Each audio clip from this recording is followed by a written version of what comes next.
Mahan nyo akong buuin itong driving setup ko. Bigat!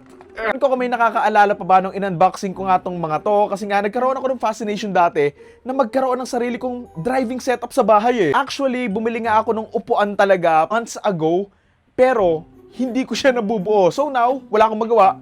Buuin natin. Tsaka sayang din kasi ang tagal na itong nakatambak tapos hindi ko rin halos nagamit. Yung one time lang, yung sa may video ko lang siya nagamit. Tapos ayun, nakatambak na lang siya. So sayang, baka masira.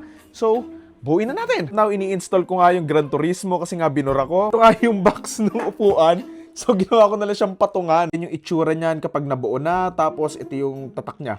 Next Level Racing GT Racer 2.0.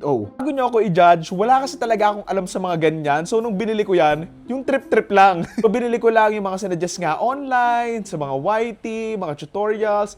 And ayun yung nabuo ko. For PS5 yan hindi for PC. Tuwin ko man sa may PC, pero masyado siyang komplikado kasi nga hindi naman ako techie. So, sa PS5 ko na lang ikakapit muna. Diba, binili ko to sa SM North and sobrang bigat niyan, legit. Ngayon, idadrag ko siya papunta nga doon sa may kwarto ko para doon ko nga siya bubuuin.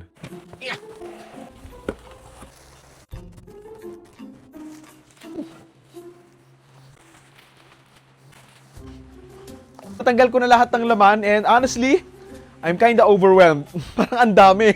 Akala ko pagkabukas ko, buo na. Pero, pira-piraso pa rin siya. So, good luck. Ako nga muna nilagay yung ibang mga gamit, tapos na-install na nga rin yung Gran Turismo. Honestly, hindi ko alam kung meron akong sipag ngayon para tapusin tong upuan na to. Pero, try natin, baka madali lang. Yung sinusundan kong instructions and ang hirap, pero sige, kakayanin. Ganito pa siya, I don't even know what this is. Universal handbrake plate. Dahil na-overwhelmed na ako, manood na lang tayo ng tutorial. Ito yung mga screw, ayan, ito yung upuan, tapos ito yung bones. Mahilig naman ako sa parang mga IK na nagbubuo, pero it's too much for me.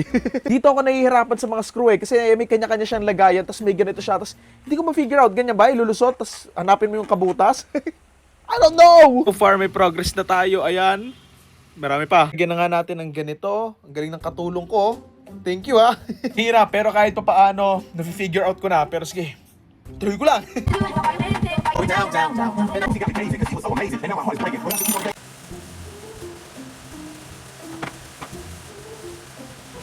Malapit na tayo matapos. Putik 7:20 na. Magtatatlong oras ko na itong ginagawa.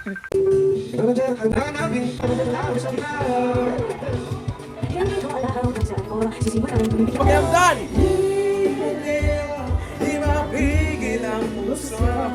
Okay, I think I'm done. I-figure out ko na lang kung paano tong ilalagay yung tatlong yan. Tayo ulit ang tulong sa YouTube.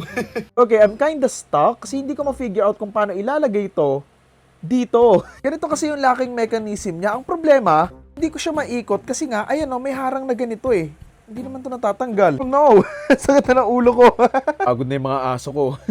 So ito na nga yung manibela, tapos ito nga yung kung ano man tawag dito. Medyo maalog lang siya, so siguro hindi ko pa siya nakakabit ng super na maayos. Na lang yung i-figure out ko kung paano ikabit. Tapos susubukan na natin maglaro. I'm excited! Let's go! Binuksan ko na nga muna. Testing natin kung gagana. Not sure if okay na ba siya or fini-figure out.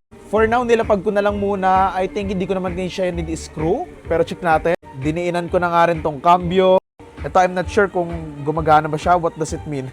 Putik, ito naman, hindi ko siya ma-figure out paano siya paganahin. Anong kailangan kong gawin?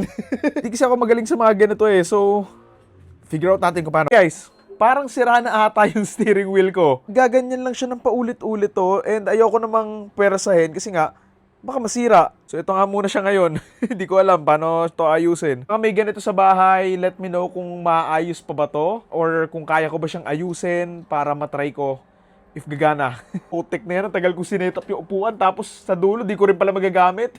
Okay, so I think I'm going to give up kasi doesn't respond. Maganyan lang siya ng paulit-ulit. So I'm not sure how to fix this or sira na ba talaga siya. Try natin. Hindi rin nagre-respond yung pedal eh. Ang sakit ng ulo ko.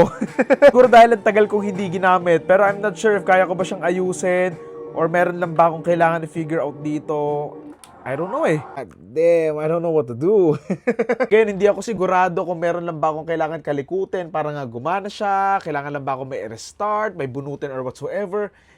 Pero kasi nung huli kong gamit, gumagana naman eh. Pero sa bagay kasi, nung huling beses ko tong ginamit, sobrang tagal na. Parang ilang months na rin. I'm not sure if nasira lang ba siya dahil hindi nga nagagamit or wala. Baka nasira siya dahil baka nagalaw ko or baka nang natambak doon, baka naipit or whatsoever. So yun, sa mga nakakaalam kung paano to ayusin, pinakita ko naman sa inyo yung nangyayari, gumaganon-ganon lang siya. So let me know kung meron ba akong dapat gawin para maayos. Yun lang. Thank you! God damn, it sucks so much kasi ang tagal kong ginawa. So wala lang. I mean, at least nabuo ko na yung upuan. Sira nga lang yung ano ko, yung manibela ko. Again, ayun lang naman. Let me know sa mga nakakaalam or gumagamit ng mga ganito. Let me know kung ano yung pwede kong gawin para nga maayos ko. And I would really thank you guys kung matutulungan nyo ako. Yun lang. Ayoko na kasi bumili ng bago eh. Yun lang. Thank you.